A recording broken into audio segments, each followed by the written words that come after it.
حق میں اور تمہارے خلاف دلیل بنے گا۔ قرآن پاک تمہارے حق میں اور تمہارے خلاف دلیل بنے گا، تمہارے حق میں گواہی دے گا۔ اگر اس کو قبول نہ کیا، اس میں کوتاہی کی، عملی طور پر اسے پسے پس ڈال دیا، تو یہی قرآن تمہارے خلاف گواہی دے گا۔ قرآن پاک میں معلومات کے علاوہ بے شمار ایسے معارف بھی موجود ہیں جنہیں لوگ تلاش کر کے اپنے علم میں اضافہ کرتے ہیں، اپنے علم میں اضافہ کرتے ہیں۔ قرآن پاک کے ماننے والوں قرآن پاک کو سرانے کے نیچے نہ رکھیں، اس کو پسے پس نہ ڈالو، اس کو پڑھو، اس کو سمجھو، اس کو پڑھنے کا ثواب ضرور ملے گا، مقصد یہ ہے کہ قرآن پاک فلاح کا پروگرام ہے، تمام لوگوں کو چاہیے کہ اس کو پڑھیں، قرآن کو سمجھیں اور اس پر عمل کریں۔ جو شخص قرآن پاک کو محفوظ کرے گا وہ اس جہاں میں بھی سزا سے بچ جائے گا اور اس جہاں میں بھی سزا سے بچ جائے گا، اور اس جہاں کے فتنوں سے بھی بچ جائے گا، یہ اس قدر بابرکت کتاب ہے کہ بندے کی تین حالتیں ہیں، نمبر ایک، پہلی حالت اس جہاں کی ہے، انسان کا فرض ہے کہ اس جہاں کے معبود برحق کی عبادت کریں، اس کے ساتھ کسی کو شریک نہ کریں۔ نمبر دو، اس کے بعد برزخ کے لیے اللہ تعالیٰ کی رحمت لے کر جائے گا، نہ کہ خدا تعالیٰ کا غضب لے کر جائے گا۔ اگر اس نے قرآن پاک کی رہنمائی حاصل کی ہے تو برزخ میں سرخ روح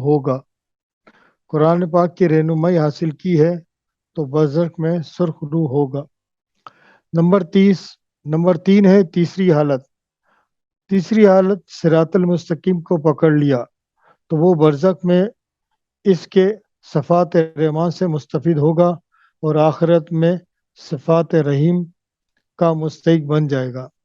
قرآن پاک تمام عہد، پیمانہ اور دیگر ضروری باتیں انسان کو یاد کراتا ہے۔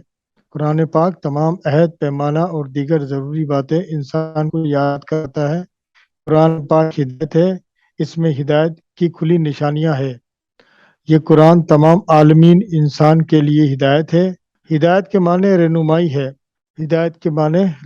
ہے۔ یہ رہنمائی زندگی کے ہر موڑ پر رہنمائی کرتا ہے۔ قرآن پاک میں نصیحت والی باتیں ہیں، اس کے ذریعے انسانوں کی جہالت دور ہو جاتی ہے اور اچھی عادت پیدا ہو جاتی ہے۔ قرآن پاک جو کہ پوری انسانیت کے لیے ہدایت، رہنمائی کا ذریعہ ہے۔ قرآن کریم کو سیکھنا، اس کو پڑھنا اور اس پر عمل کرنا اولین فریضہ ہے۔ قرآن پاک کو سیکھنا، اس کو پڑھنا، اس پر عمل کرنا اولین فریضہ ہے تاکہ انسان کی آخرت سنور جائے۔ ایک بالغ انسان جس کو اللہ تعالیٰ نے عقل اور شعور عطا کیا ہے اور وہ قانون کا پابند ہے، قانون کی پابندی اس لیے ضروری ہے کہ کوئی انسان اس کے بغیر ترقی کے منازل کو طے نہیں کر سکتا۔ کوئی بھی انسان اس کے بغیر ترقی کے منازل کو طے نہیں کر سکتا۔ قانون کی پابندی سے ہی انسان ذہنی، عقل اور اخلاقی طور پر ترقی کرتا ہے۔ انسان کی ترقی دنیا میں تو جاری رہتی ہے، ایمان والوں کی ترقی برزخ میں بھی جاری رہتی ہے، اور پھر وہ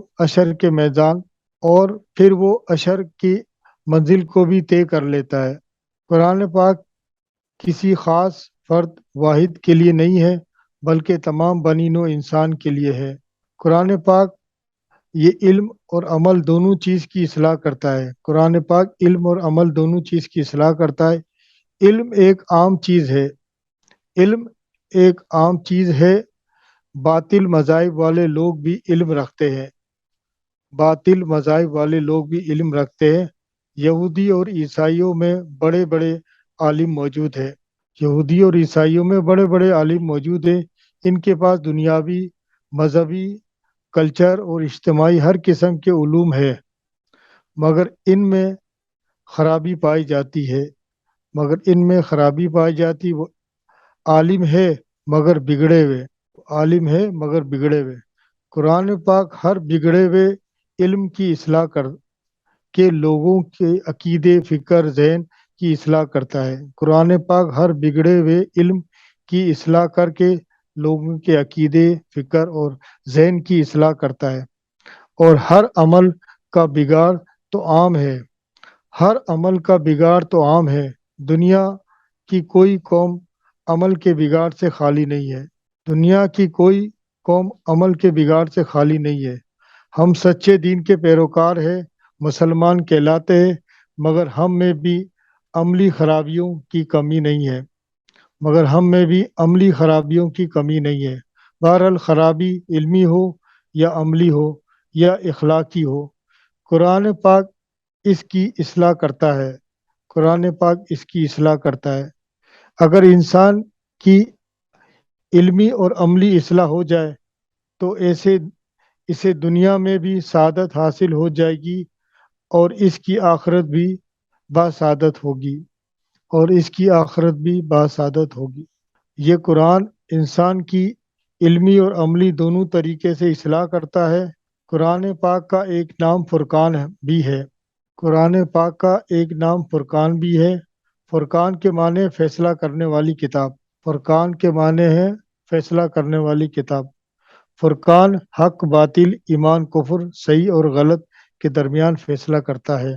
قرآن پاک حق باطل، ایمان کفر اور صحیح اور غلط کے درمیان فیصلہ کرتا ہے۔ قرآن پاک کا ایک نام برہان بھی ہے۔ برہان دلیل کو کہتے ہیں۔ ہر دعوے کی کوئی نہ کوئی دلیل ہوتی ہے، اسی طرح قرآن بھی بے شمار دلائل پر مشتمل ہے۔ توحید کی تائید میں اللہ تعالیٰ نے بہت سے دلائل بیان فرمائے ہیں۔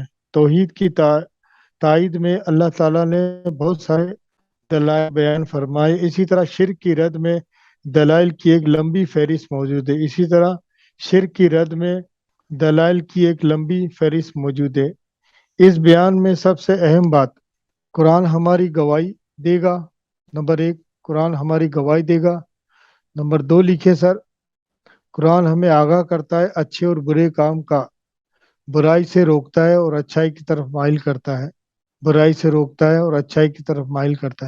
نمبر 3، قرآن پڑھنے کا ثواب ملتا ہے،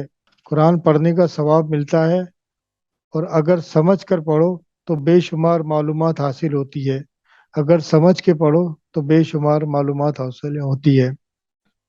قرآن کو پڑھنے سے جاہلیت دور ہو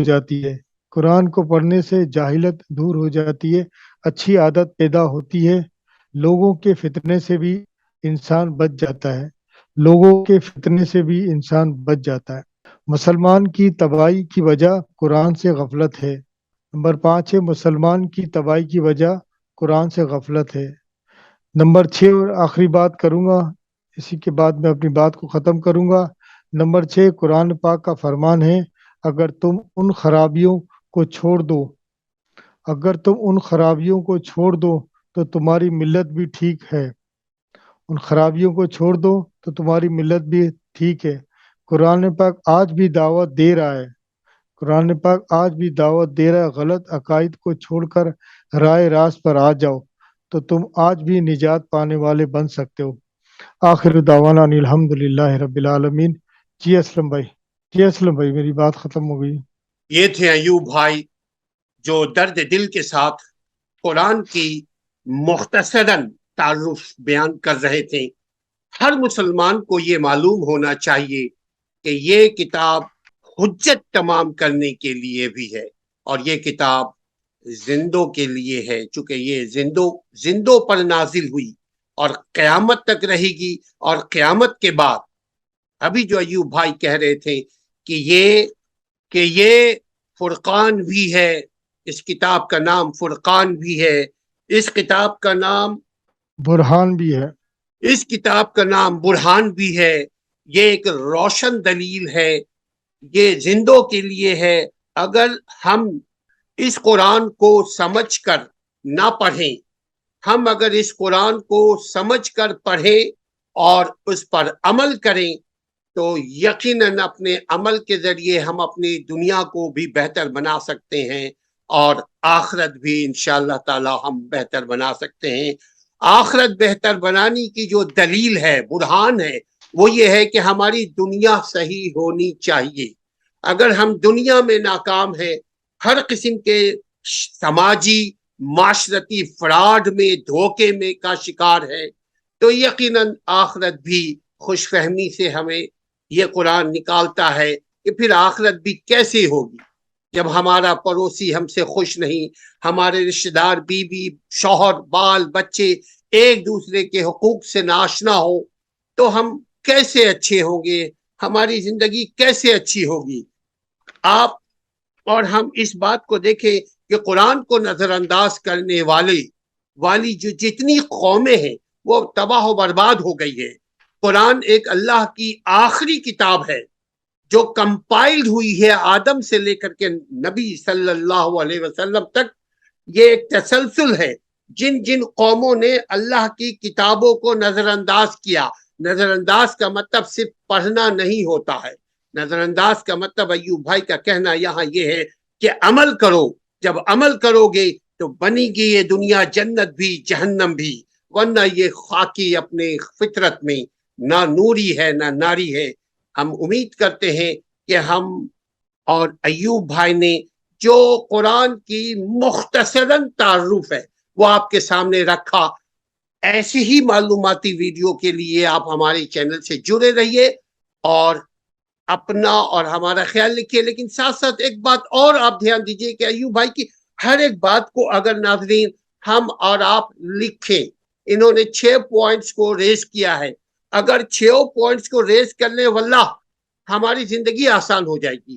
یہ قرآن ہم سے گفتگو کر رہا ہے، جس کو کہتے ہیں کلام اللہ، یہ اللہ کی کتاب ہے۔